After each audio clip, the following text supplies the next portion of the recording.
Cam, for you. Just those first 4 drives that Texas Tech had, it didn't look like you guys were in a rhythm. They were kind of tearing up the field a little bit. How did you guys adjust to start getting those stops and hold them to just 2 field goals and after that touchdown? These guys right here, and the whole group, the whole room, them guys really brought it. They came out of, just kind of coming off the bye week, kind of always a little rusty coming off the bye week. So we just remember who we were, man. We just remember to go out there and get stops, and them boys showed out in front. The main thing, saw that run. Right. What I suppose you guys, did the environment a little bit early on in the field, like Nebraska, and then you got that slow start with this hostile environment. It felt like it was the loudest you've been in since Nebraska. No, it wasn't Nebraska. I mean, I feel like they was like trying to make it loud. I feel like they were just trying to throw stuff at us. Like it wasn't really like a game. It was kind of like they just wanted to trash talk us. Like they didn't know what was going on in the field. It wasn't really too much engaged into the game to me. Honestly, it wasn't nothing like Nebraska. For real, like we started off slow, but it was all about us keep throwing the punches, stay in the game, get the lead back, and allowing our offense to hold us down. Yeah. As a quick follow-up to that, did you learn from that experience, even though it wasn't quite like Nebraska? I mean, did you learn a little bit from that experience where you're able to handle it better this time? We hate it everywhere we go. I mean, if we walk in the stadium and they don't hate us, we don't feel right. So it's like it's kind of a thing that we just we used to dealing with that type of stuff. I learned after every game. Some plays you don't make, still gotta learn from it and make it next week. Amari, it's felt like you've been on the verge of a breakout for a little while. 3 tackles for loss tonight. What's coming together for you in your game? Practicing hard and listening to my coaches, D-Lou and Sapp and Dancy, and Coach Prime too. It's all about practicing hard so you can make these plays on Saturday. Cameron, after Orlando, you told me, you guys give all the credit to Coach Robert. He came in with no playbook, asked you guys what you guys do best. How has that continued on as the season's gone and now you guys are playing in the seat for the Big 12 championship? It's the same. It's just trusting what he says. I mean, it's easy to be a DC when these guys are rushing like they're rushing. They're stopping the run, how they're stopping the run. I mean, he can call almost anything. If them guys do their thing, it's going to work out. So it's a testament to Coach Rob and the trust that he has in these guys and the way they've just been playing. I mean, they've been playing balls to the wall. Like I said, man, them guys been going after it. I give them a lot of stuff at practice. I get on them a lot, but them boys handling up. So I appreciate them boys. Appreciate you, dog. Amari, for you, you guys are kind of thin right now in the interior defensive line. Obviously, Shane's not here tonight. TC's out. Just how nice is it to see yourself and just some of the other guys step up, even though you're kind of down two guys. That's why. We knew we had it in us. It was just when that time came, we got to make the plays because we do it in practice. So it's all about making the plays when the time comes. When your number's called. And just quickly following up, what were the conversations like going out there for that final drive? Was it just kind of end it right there? Obviously, you guys get the strip sack and Shiloh picks it up for kind of the game-sealing touchdown there.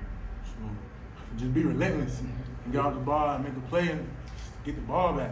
We wasn't proud of how the game finished. We're proud of the game that we won, but we wasn't proud of how it finished. We didn't strain to the end like we coached. So we didn't really do that. So that last thing, it was kind of like when we just, let's go get the stop. Let's end this game. I mean, let's not make it Kansas State all over again. Right. All right, Tyler Brooks ended up getting his yards tonight, but you guys, his first 26 carries, he has 82 yards. You guys are all over him early in this game.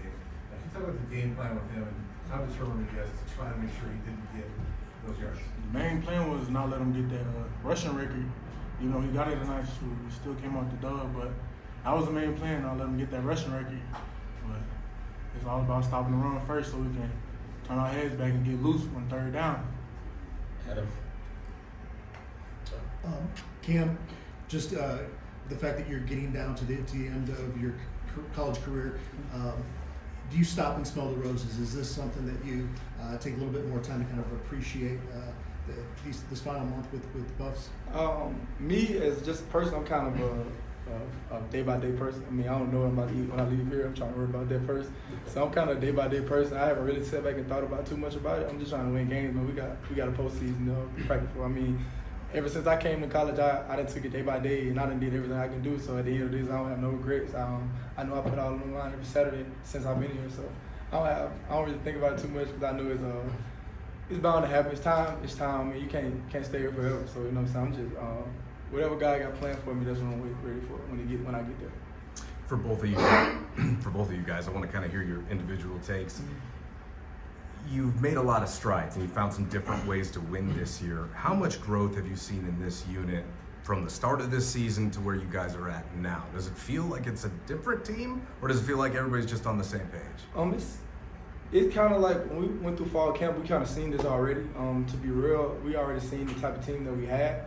It's different when you get into the game. You kind of get into more of a rhythm. You learn guys. We learn what we can do learn what we can do up front. I mean, them guys balling, so now we can. Me and Charlotte can play a little deeper. When we get up, we can worry about them guys handling the run. We can handle the pass type thing. I mean, it's kind of the thing we already seen. It just took a minute for it to happen. You know, North Dakota State wouldn't come out as like we wanted it to be. So it was just a thing we already seen, and we just kind of get in our rhythm, and now we balling. Yeah, start off in fall camp, just getting to know the guys, and we knew we could shoot rush and play the run. So it's just every game, you just gotta stay down and shoot rush.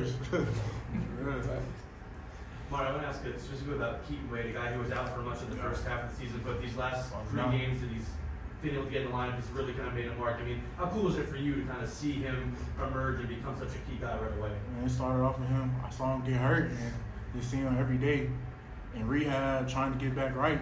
And he got back quicker than he was supposed to, and been phenomenal since he came back. So I'm proud of that guy, man. That's my dog. Yeah, well, Mark, y'all been locked down in the second half of the game this year. I think y'all allowed just like 7.3 points per game in the second Don't half say of I the think. game. I just seen you post. You done did the math. You done did the math, my man. That's what I think. I know it is. Well, why do y'all think that is, though? Why do y'all think y'all been clamping up in the second half of the game this year? What do y'all chalk that up to? I mean, at the beginning of the game is, you know, each coordinator have 15 plays. They have 15 plays, and we normally survive the 15. After that, we normally shut down. I mean, because our second quarter haven't been bad, to be honest. I mean, it's just the first 15. We kind of get into a rhythm. We started a little slow today. I mean, last game we came out and, you know what I'm saying, 3 and out off the top. So it's just a rhythm thing. I mean, I can't really tell you because sometimes we come in and play what we play, so we got schemed up on what we play already. So coming out of the second half, we kind of know what they got. They kind of know what we got. So it's kind of chest to chest, like, well, it's man on man. What we gonna do now? So second half, we just bet on ourselves. And second half, we know what certain plays are gonna come to it. So it's all about getting the ball back and stopping the plays. Because in the first quarter, we usually don't start off too well, but man, I know we want to. And we trying to put a game together where we have all 4 quarters, and we still waiting on that. But I trust these guys, and second half we always come through. Next question. You guys started out obviously down 13-0. What kind of conversations do you guys have on the sideline? Are you guys all on the same page there, or what kind of changed for you guys to get it together? We know who we are. I mean, 13-0 on 1 touchdown. That dude clearly peaked me. You know, they scored a touchdown. I mean, we know who we are. We know all we gotta do is go out there and get stopped. Y'all don't see the offense we got out there. I mean, 13 points. It's 3 points. It's a field goal to us. I mean, to be real. So we just got to keep getting our stops. I mean, we believe who we are. We know who we are. We know it works. We know we believe in every one of our players. So we just keep the main thing, and go out there and get stopped. That's our preach. 13-0 not a big deficit at all. It's all about believing that each unit, all 3 units, because we need every unit to come back and win the game. So yeah, it's all about staying on your guys and just staying ready. For both of you, how does it feel to have sole possession of second place in the Big 12? I would say lost. Yeah. Oh, for real? We lost. But they got like cheering tonight. What's going on here? I mean, we take it one week at a time. I mean, it's nothing changed for us. It's a long season. It goes still 3 weeks. Anything that happens in college football. But we focus on the next thing. Next game with Utah. Yep. Utah. Next game Utah. So we gonna focus on that right now. Handle up right there. That's our mentality, man. We're not worried about the championship ain't gonna be there. So we 1 game at a time, just trying to go 1-0. You said it best, man. So we focus on that next game. Thank you, gentlemen. Thank you. Appreciate you.